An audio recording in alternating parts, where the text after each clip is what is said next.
2020년 대한민국에 찾아온 위기, 교육계에도 큰 변화의 바람이 불었습니다. 피부로 느끼는 우리 교육의 현실은 어떨까요? 부모님들을 직접 만나봤습니다. 초등학생이나 유치원생을 제가 끼고 있는 게 오히려 안전하다고 생각했는데 큰애 같은 경우는 이제 고등학교 2학년이고 우리 제도가 수시와 정시 그렇죠. 이 부분에서 가장 집중해야 되는 시기가 고2거든요. 저는 학생이 고3이에요.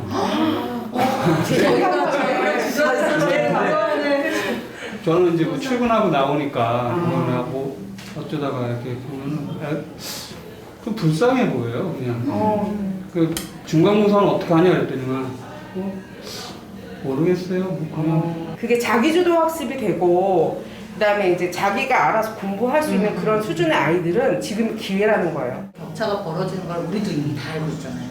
아이들도 이미 불안해하고 있고 그래서 그런 부분을 좀 아이들의 힘을 길러줄 수 있게 그걸 도와줘야 되지 않나. 아이가 학교에서 이런 내용을 선생님들이랑 이렇게 공부를 하는구나를 이제 제가 그러니까 직접 경험도 하고 간접적으로 이렇구나라는 거를 좀 제대로 보는 계기는 됐던 것 같아요. 내가 과학 실험도 같이 해줘야 되고 사회 모두 찾아줘야 되고 정말 하루 종일 같이 앉아서 과제를 하고 있다는 거예요. 그러다 보면 중간에 또 밥도 해야지, 엄마 배고파 간식 줘야지, 엄마 이거 모르겠어 그러면 머리 쥐가 날 것 같다고. 필기 쓸 때 멈춰놨다가 다시 듣고 또 모르는 거 있어 또 듣고 하니까 50분이면 되는 거를 조금 더 시간 높여가지고 뭐 2시간으로 한다든지 하게 되면은 그게 뭐 나가서 학원을 가는 것보다는 집에서 그렇게 하는 것도 괜찮은. 교육의 그 본질을 좀 생각을 해봐야 될 것 같아요. 이거는 학교는 단순히 지식만 배우는 곳이 아니라 선생님과 아이들과 친구들과의 단체 생활도 배우고 질서도 배우는 곳인데 그런 부분을 온라인 계약에서는 채워주지 못하잖아요. 학교가 기본적으로 그 본교육의 중심을 잘 지키는 것만 다 된다고 하면 학교는 꼭 있어요. 가장 기본적으로 우리가 교육을 받아야, 그러니까 교육을 한다는 것이 무엇인지를 좀 생각해서 정권, 정책, 제도가 바뀌더라도 그건 건들지 않는 테두리 안에서 다 함께 뜻을 모아서 좀 그 발판 위에 새로운 제도도 세우고 정책도 좀 만들어 주셨으면 좋겠더라고요. 걱정과 불안을 씻어내고 모두가 믿을 수 있는 미래 교육 만들 수 있을까요? 교육과 학교는 어떤 역할을 해야 할까요?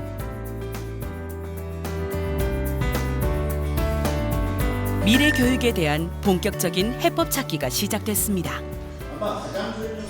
국민들의 요구가 아까 말씀드렸듯이 그 추락에 대한 불안감, 아이들의 정상적인 성장이 위협받는 데 불안감 이런 데 있기 때문에 거기에 대해서 그 국가교육이 응답하는 형태의 전환을 해야 된다는 거죠. 그럼 그 공교육이 국민들의 그러한 불안감에 대해서 미래의 삶에 대해서 아이들에게 안전판을 만들어주는 그런 역할을 방향으로 전반적인 그 정책이나 제도나 이런 것들이 세팅되고 변화되어야 된다고 생각을 합니다. 아이 하나 키우는데 온 마을이 필요하다는 말 들어보셨나요? 학생, 학부모, 선생님, 마을과 지역사회, 정부가 미래교육과 학교의 역할에 대한 해법을 찾기 위해 머리를 맞댔습니다.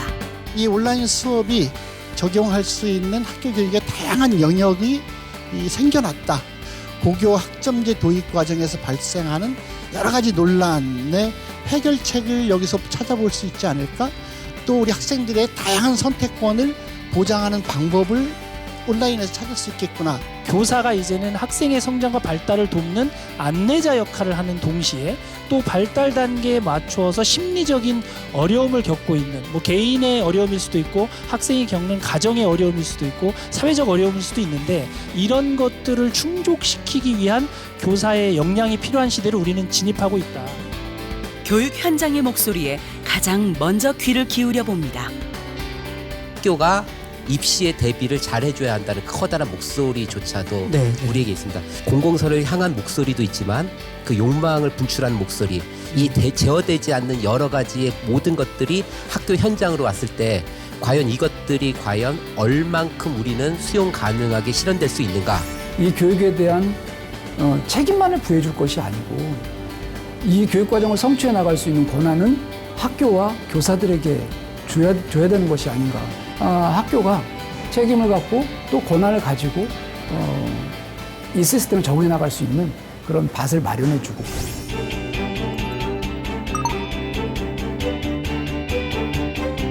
선생님과 학생들이 함께 뭐 창업 프로젝트나 아니면 여러 진로에 대해서 네. 도전하는 프로젝트 등 활동 위주로 수업 방식을 진행하게 된다면 온라인으로 전국의 많은 선생님과 학생, 전문가들도 토론에 참여했는데요.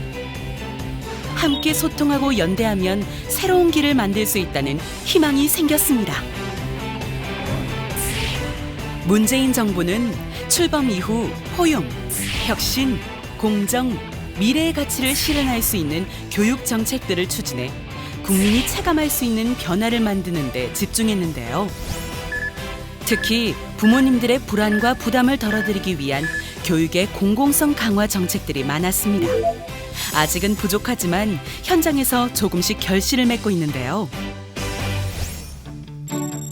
그 변화의 현장을 직접 찾아가 봤습니다. 돌봄 교실은 교육 공공성 강화를 위한 대표적인 정책인데요. 맞벌이 가정 자녀 등을 위한 돌봄 교실은 2019년 약 29만 명의 학생이 이용할 정도로 호응이 높았습니다. 학교를 9시까지 나와서 이제 9시에 접속해서 출석을 하고 그때 선생님이 1교시, 2교시 그런 식으로 올려주시는데 그거를 시간별로 맞춰서 수업을 듣고 그 배운 공책에 써서 선생님한테 과제 제출을 해요. 이제 집에서 하는 것보다 학교 와서 하니까 좀 더 편한 것 같고 그래요. 아이들이 가장 안전한 곳은 학교라고 생각합니다. 우리 아이가 학교에 있다 그러면 안전과 교육과 급식 간식 지원 부분들은 분명히 다 가능하리라 믿고 만족하고 있습니다. 그래도 학교 내에서 돌봄 교실이 있는 거니까 부모님들 입장에서도 좀 더 전문적이고 체계화되어져야 되지 않나. 어려운 점들을 극복하는데 선생님들만으로는 좀 어려운 면들이 있거든요. 학생들이나 학부모님들이나 아니면 우리 함께하는 교육을 함께하는 그런 사회에서 같이 좀 같이 이해하면서 힘을 합쳐서 같이 교육으로 가면 더 좋은 교육이 될 거라고 확신하고 있습니다. 전 세계에서 한국이 가장 모범적인 방역 사례로 꼽히고 있듯이 교육도 그렇게 될 수 있을 거라고 생각을 해요. 이제 우리는 따라갈 곳이 있는 게 아니라 세계가 우리 교육을 따라가야 될 시점이거든요. 아마 교육이라는 측면에서도 우리나라가 세계 강국이 될 수 있는 토대가 마련될 것이다 이렇게 보고 있습니다.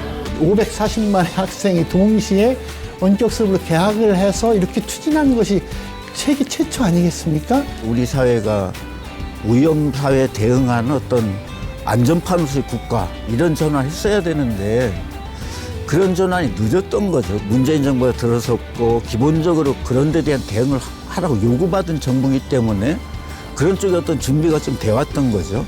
세계적 모범이 될 정도의 대응을 해냈습니다. 그리고 이제 이걸 계기로 해서 한국이 이제 본격적으로 그런 큰 위험들에 대해 국가가 안전판 역할을 하는 그런 시스템의 큰 목적의식인 전환을 지금부터 해내야 되는 그런 시점이죠.